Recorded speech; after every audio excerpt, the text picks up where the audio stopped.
It's the boy Mirage, the assassin. I'm back. Salute. Just want to shout out and give some good love energy to everybody out there in the Mirage universe. Definitely know y'all commenting out there, liking it, disliking it, whatever it is you're into, sharing it. But thank you for doing that, and thank you for giving some energy and pouring into the Mirage universe. And as usual, I gotta pour it back. So what we're gonna do on this tape is as you all know, the journey continues every day. It never stops. It goes through different dimensions, and different parts of your psyche and conscience, begin to unveil itself. But nevertheless, it never stops.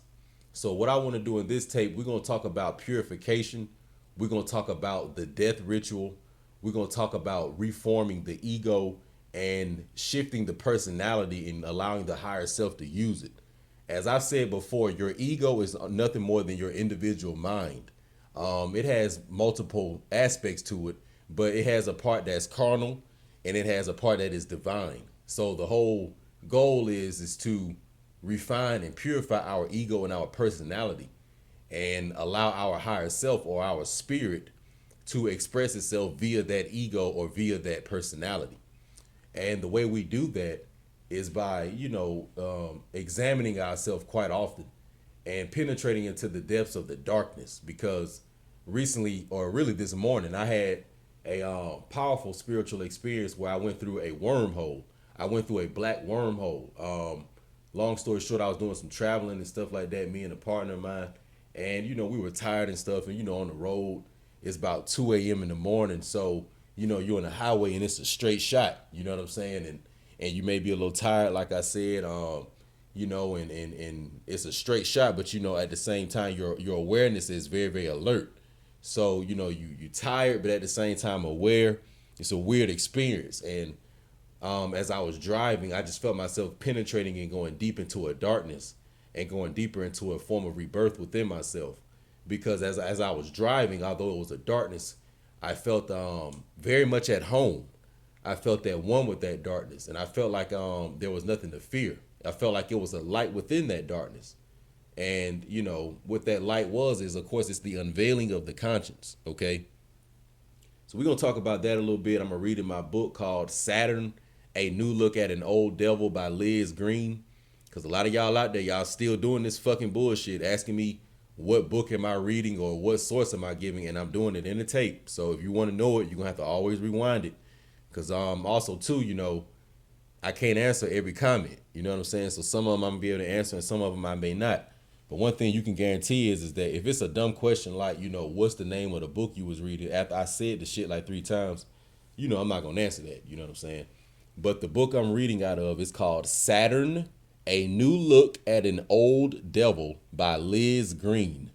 So if you want to check that book out, you can get it, but I'm going to read in that a little bit. But what Saturn is Saturn is just the restriction, the discipline, and the veiling energy of the ego. And what it does is it helps you keep your form and your personality and your individual I in check.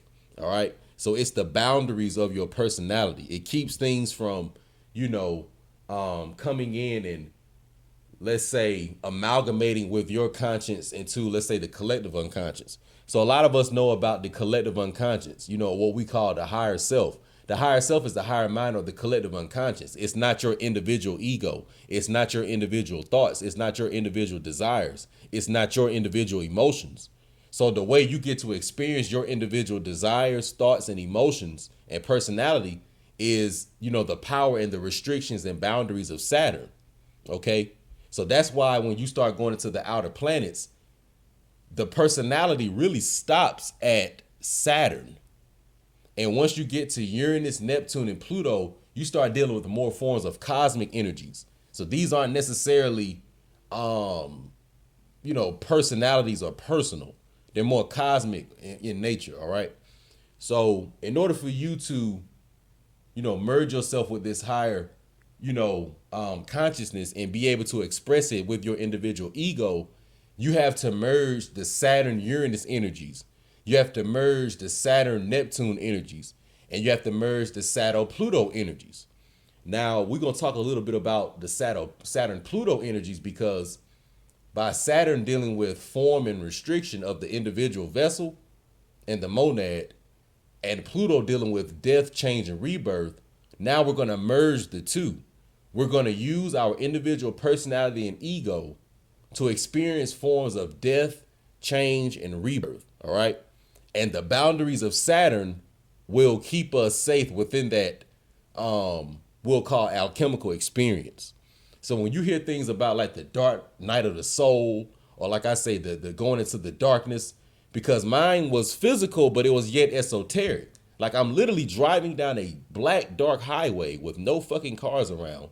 You know what I'm saying? The high beams extend but so far, and I'm surrounded by pure darkness. Yet my consciousness has to be aware at its most peak, you know what I'm saying, level, so I won't crash. So it was almost like a form of death had to happen. Like it was almost like the being had to completely take over. All right. So in order for us to penetrate through that darkness and purify ourselves, we have to let go a lot of things. You know, we got to let go of old friends, you know what I'm saying, old habits, etc. So we're going to talk about a few things. And as I said, I'm going to read in that book on Saturn. But right now I'm going to read a little bit about the tarot deck. Okay, we're going to talk about the death card real quick. Something in particular. The alchemical sense of death is not so much destruction as change. So the first thing is think of death as change, okay? Thus we have in this card the Scorpion, representing primitive energy, always ready to commit suicide when heavily beset, but prepared to undergo any transformation which will permit its continued existence in a different form. So remember now, I just said that the relationship between Saturn, which represents the form of the individual, and then the death energies of Scorpio. Because think about how a scorpion, the way his tail is shaped as if, you know, he's always ready to sting himself and always ready to inject the venom to basically go through a form of death and change into a higher being. So or a higher form rather. So what happens is the being is going through these different change experiences to take on new forms.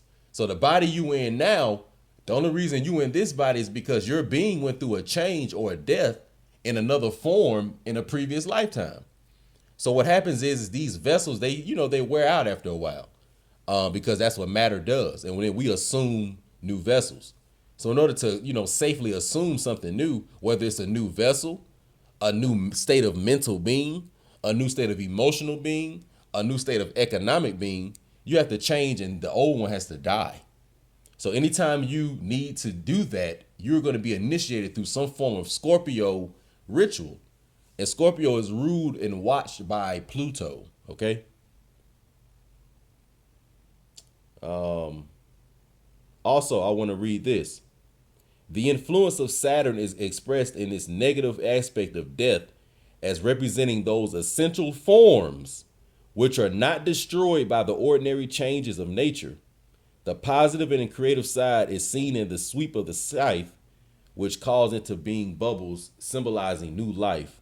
The highest aspect of the card is the eagle, which represents exaltation above solid matter. So the whole point is that the physical death, the emotional death, the psychological death, whatever form of change you may be experiencing, the whole goal is for you to transform from the scorpion into the eagle. So now we start to understand the Quetzalcoatl or the Heru science or alchemy. Okay, what it is Heru or the scorpion or the eagle. These symbols represent you changing from one form into another. Whether, like I said, it's a psychological state, whether even it's an environment. So let's say you had a house and some shit went down and you had to end up moving into a new house. You just experienced that change. You know what I'm saying? But let's say you had a certain lower carnal attribute that was trying to absolve your ego, let's say. Because like I said, your ego is used by both your carnal self and your divine self. But let's say that you do through alchemy, through restriction, and through discipline, you purify that ego and get it to change. And now that old thing you used to do, you don't do that no more. So let's say it was hanging around certain people that used to get you in trouble. And although it used to get you in trouble, but it felt good hanging around them because they pleased your ego in some form of fashion. So you going through the ritual of, let's say, not answering their phone calls, staying away from them, and then transforming that energy into, let's say in the meantime, while you ain't hanging with them, let's say you reading, or you started a new business, or you went back to school, you just went from the scorpion to the eagle. So that's the Heru shit. You know what I'm saying? So the constellation of Scorpio, you know, is where Heru lives. You know what I'm saying? Like Heru or the Christ is really a death being. Let me repeat that.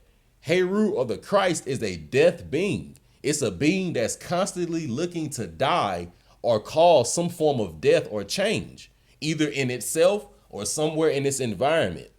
So that's what the Christ energy is. It is a death energy. It is a change energy, constantly changing things from one form to another. It is an initiatory type of energy. So that's what the Christ energy or the Heru energy is, or the Scorpio energy. All right. Because the constellation of Scorpio, that is the root primitive power of the Christ. So when you see the illuminated energy of Christ, or the halo behind Yeshua or Heru's head, that is the dark melanin carbon energy of Scorpio that, you know, that transformed into that light. So like I said, going from the scorpion to the eagle. All right. And you have to do this with your personality. All right. So next we're going to read a little bit about Saturn and Pluto. All right. In the myth, Pluto rules the underworld, and he has parallels in myth and folklore of every nation and every race. Regardless of the variation in the upper echelons of deity, there is always a god of the underworld who rules over the souls of the dead and the unborn, and his attributes are almost always the same. He is the only deity in the Olympian pantheon whose word, once it has been given, cannot be altered by either gods or men. Death is irrevocable. When anything ends or has reached its term of completion, it cannot in any sense of the word be recreated exactly the same, whether it is an individual, a state of consciousness, a feeling, a relationship, or a society. The life may always exist and may build another form, but the old form is finished and can never be precisely repeated because the inner quality of life has changed. Death is therefore connected with time in the sense that linear time applies to the birth, growth, fruition, death, and decay of a form, while the life within the form is deathless and timeless and is freed by the event of death into greater life. So let me repeat real quick. So as I said, your inner being or your true self is eternal, it's timeless, but it assumes new forms. So it goes through these death rituals or these changes, okay? So now I want you all to understand how Pluto connects in this. Saturn and Pluto have several things in common, and they often overlap in their mythological and religious correspondences. Both have an association with darkness, with destruction, and with the figure of Lucifer, the dark prince or the beast who symbolizes the depths of chaos out of which new life or greater consciousness is born. Remember the deep darkness, the purification. Remember I told y'all? Pluto is Saturn's only real friend in the planetary hierarchy, although as the saying goes, with a friend such as this, one has no need of enemies. They symbolize two phases of the same psychic process. Okay, so Saturn and Pluto represent a psychic archaic process of the consciousness of your soul. All right, so don't look at these as planets in the sky. Look at these as different energies in different aspects of your conscience, different rays or different degrees of your conscience. Okay, different aspects and parts of your being. All right. These figures are connected, and both in turn are connected to the figure of the wise old man whose dark face is the devil. So now you understand who the so-called devil is, or these negative or, you know, dark archetypes in mythologies or movies, etc. They are nothing but personalities or expressions of the Saturnian and Plutonian energy. So even Blackbeard or Mirage, like me myself, I'm one of those beings. You see? So I'm more of a Saturn Pluto type being. Wouldn't you all say? Haven't y'all been fucking with my shit for quite some time? Wouldn't you all say that I'm more of like a Scorpio Saturn type nigga, a Pluto type being? Even in my astrology, my rising sign is Scorpio. So my whole chart is ruled by Pluto. So that means that my whole being essentially is being led by Pluto energy. Okay? And on my chart, Pluto is in the 12th house of Scorpio. All right? So, as they say, man, know thyself. It's a reason why I'm attracted to a lot of the dark shit. And, you know, I guess that part of, you know, why some of you all may be attracted to me. You know, maybe some of you all are Saturn and Pluto-like beings. More than likely you are. Because if you were born in like the mid 80s or like the early 80s and shit like that, or throughout the 80s, that generation was a lot of Scorpio energy going on. So those people were born under Pluto. So a lot of people born like the early 90s and shit like that, you know, you got a lot of sun sign Pluto or sun sign Scorpio people, rising sign Scorpio people, and moon sign Scorpio people that were born in like, let's say like the mid 80s and throughout the early 90s and shit like that. All right. And also salute to the brother RFG. You know what I'm saying? Some of y'all may know his shit. But I remember he made a tape one time talking about all the horror movies that came out in the 80s. Once again, because of that Scorpio Pluto energy. Because that rules the darkness. That's the realm of Osiris, the underworld. You know what I'm saying? So let's continue. So it says, the numerous dragons, demons, giants, ogres, and other monsters which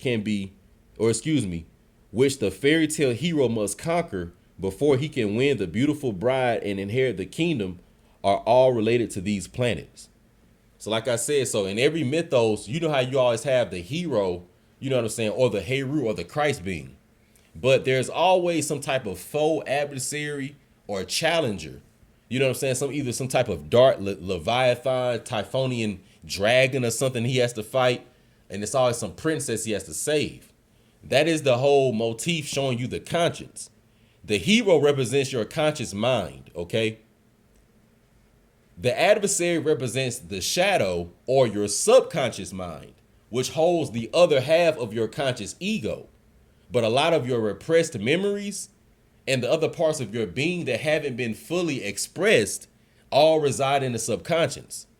So what they do is they seep through the veil and they creep through every now and then through your conscious mind as the challenger or the adversary. Most of you all know this being as, you know, the devil in religion, okay? But this is just the other part of your conscience. So after you resurrect that, you filter that process out, you comprehend all that, and you go through that death ritual, and you filter out your subconscious and clean it and unlock it and allow all the, you know what I'm saying, other parts of your being to merge with your daylight conscience. Then the princess is resurrected.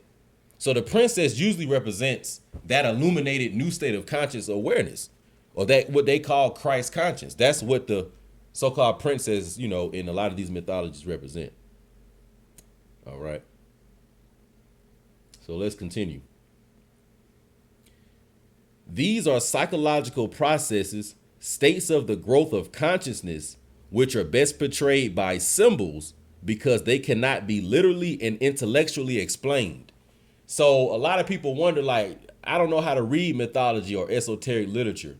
How could I understand that Darth Vader really is Pluto or Saturn? You know, how am I going to be able to figure all that out when I come across stuff? Like I said, you have to understand archetypes. Archetypes don't change, okay? Like, think of, like, let's say an archetype situation. Like in the so-called black community, you have what's known as the so-called single motherhood thing, where there are a lot of children that are born under a household of just single mothers. So although you may have, let's say, a single mother and she may have 2 female daughters, it could be a single mother and she has a son, a single mother and she has a daughter, a single mother and she has, 4 children. No matter how the different, situations show up, the archetype, remains the same, which is the template. Almost like on Microsoft Word. Let's say you're creating an invoice. Blackbeard is an accountant. So let's say he's making an invoice. He may, change the different company names, change the dates, change whatever it is we're invoicing for. But the archetype or the template of the invoice may remain the same. I may just change a few colors or edit a few things, but nevertheless, the archetype or the template remains the same. So in life, when you deal with astrology and you deal with a lot of esoteric and occult themes and symbols, you have to think of more so of archetypes. Don't think that like you're going to know exactly and directly what it is, because how it's expressing itself and what form it shows itself in, that's going to change. You know what I'm saying? That's going to change. Like, that's almost like, let me give you another example.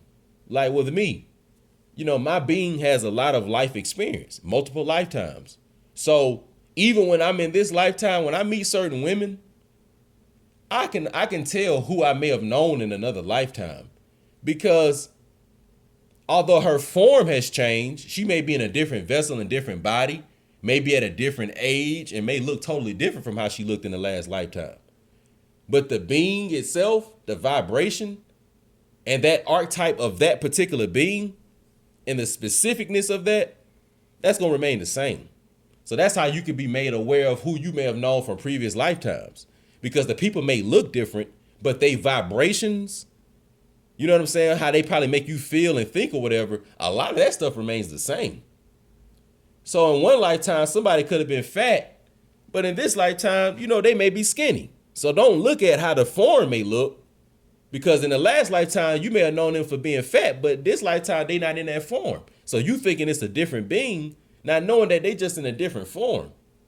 So having this understanding, a lot of this comes from Saturn and Pluto relationships within your own self.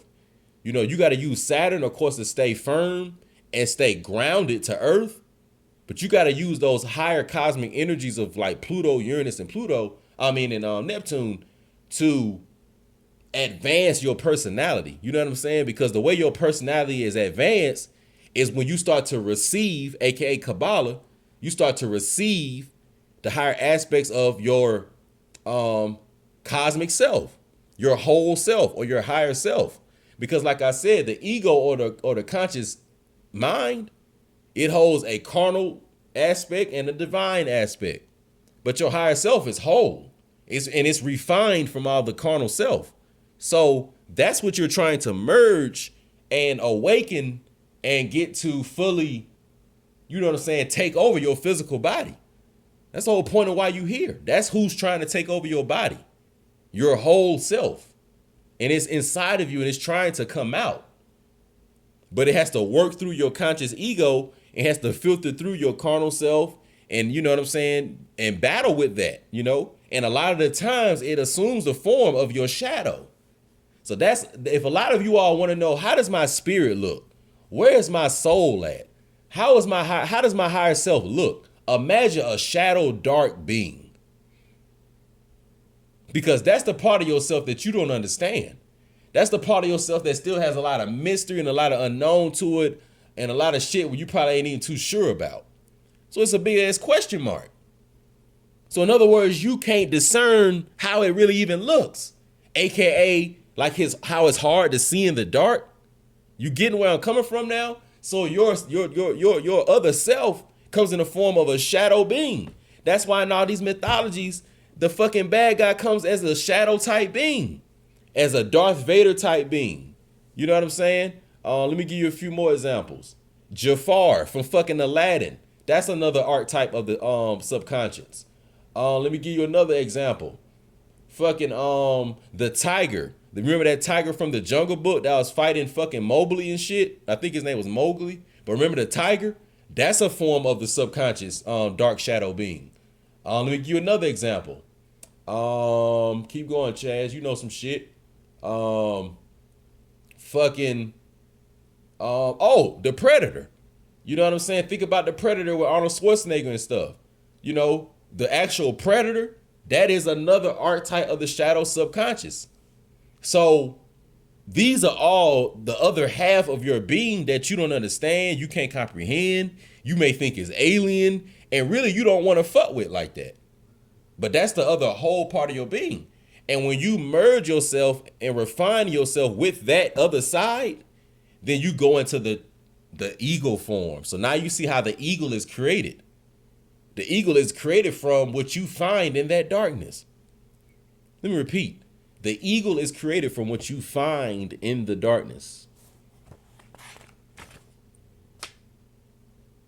Okay, here we go. Pluto is connected with the feeling nature as Neptune is, but it is a different aspect of feeling. While Neptune relates to shared feeling, ecstasy, or self-forgetfulness through unified emotional experience, Pluto seems to relate to the experience of growth through the destructive side of emotion. There is often an element of enforced separation or loss, the irrevocable death of something deeply desired or loved. This may be an individual, but it may also be something more abstract, a cherished ideal, a belief, a way of life. The learning of detachment through pain often comes from Plutonian experience, for there is a tendency for the individual to become obsessed in that area of life, affected by Pluto's position on the birth chart, particularly through desire. Something within the individual must die before he can be free of his obsession, and from the experience he learns mastery over his emotional nature because there is nothing else he can do to survive. So first you need to know that the Pluto energy or the Saturn energy, yeah, you're going to go into your higher self, but it's going to fucking hurt. That's right. Let me repeat that. Dealing with the Pluto and Saturn energy, you're going to go into the highest illuminated form of the eagle. Like you're literally going to become Heru, but you're going to put up the most fucking pain on the altar, buddy. Yes, you are. So keep that in mind. In order to become Christ, you have to die. And that death, it could be, as it says, let me repeat. It says this may be an individual, but it may also be something more abstract, a cherished ideal, a belief, or a way of life. So some of us, when we have loved ones that may be, that may die in our life, when some of us have friends that get cut off, when some of us have certain ideas that we may have thought of Christianity, but now we know that this stuff may not be true like we thought.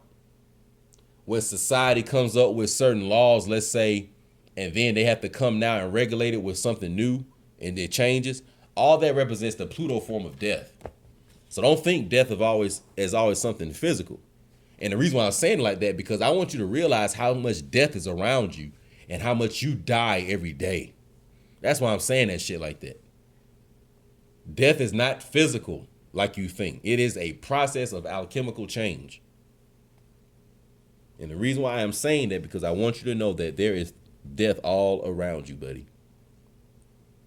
Something of the magical or fated quality of collective experience creeps in. Here the person plays the hero, the handsome prince, the beautiful princess. Here he is possessed by the demon, the dark witch, the evil nature spirit. He is not only himself, but also the archetype. This is understandable if Pluto is remembered to have some connection with the collective unconscious. So as I said, your conscious mind is going to be who you are every day. You know what I'm saying? Who you assume your personality to be. But the full aspect of your being and how that being really is going to take the form of a shadow. So it's going to look like a death-like, dark-like being. So when you read in these movies and there's somebody possessed by a demon or a witch or any of that type of stuff, this is what it is. It is that person's own subconscious starting to creep through their conscious mind. And they're going through a death ritual. All right?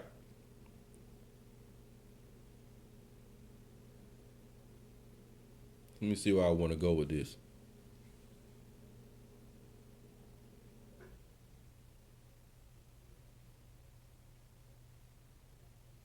Let me see.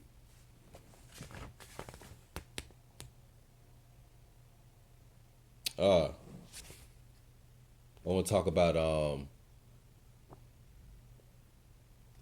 let's talk about this. Pluto is usually active by progression or transit at the time that events of emotional importance or crisis occurs. Ironically, he is active at the time of marriage, Hold on. What's going on with you, fam? What's good with it? Oh shit. Hey, I'm goddamn recording this little tape, so goddamn. Hold on real quick. Yeah. So let me repeat this and then we're gonna wrap this up. Pluto is usually active by progression or transit at the time that events of emotional importance or crisis occur. Ironically, he is active at the time of marriage, which is not supposed to have any association with a subject as terrifying as death. However, the conjugal life is one of Pluto's favorite burning grounds, His primary means of expression is through the desire, nature, and will. He is connected with passion and the urge to possess and to devour, and the hell of sexual conflict and the obsession is a characteristic Plutonian field. So basically, what I'm just want to get at is just show y'all, like, you know, in order to go to your higher self, like, a lot of things have to be given up. You know, a lot of things have to be given up mentally that you know, that don't need to be there, emotionally, you know what I'm saying, all that, you know, and just realize that, you know, yeah, it's gonna be a little painful giving up some of the things, because anything that's a habit, anything that feels good to the carnal self and the five senses, when it's controlling the you know, five senses, you know, yeah, it's gonna be hard to give up, but you're not gonna get the real success you want if you don't do so. So, you know, I just wanted to drop this shit on y'all because this is some stuff that I've been dealing with, and you know, it was on my mind, you know, so I wanted to go ahead and make this tape, because we quite often talk about the darkness, but we had to, you know, update it, because the darkness never leaves, and every now and then it will pull you within yourself, because this darkness that I'm talking about is within. It's not a boogeyman from outside of you. It's not a demon man coming to haunt you or anything like that under the bed. This is actually a being within your own subconscious mind that wants to turn you into Heru. But, you know, in order to do so, you must die. You know, and as they say, you know, Romeo must die. So, you know, this is where we at with this shit. We just giving up the old in order to get something new. You know, we're giving up the old in order to get something new, using Pluto and Saturn influences. All right. So it's the boy Blackbeard. Y'all stay tuned for the next one. You know, hit me up in the comment section, man. You know, y'all tell me what's been going on. You know, and this shit gonna continue. You know what I'm saying? Real Midnight Mirage shit. Salute to my brother, Mr. Controversy, also. You know, me and him had a real good conversation the other day. He had hit me up. And also, you know, he got some good things going on in his life as well. So, you know, I just want to thank the Most High that, you know, all real niggas is turning up and going to where they want to go. But a salute to that brother. And also salute to my brother out there, Elias Bay. You know, out there in the comment section saying real shit, as he usually does.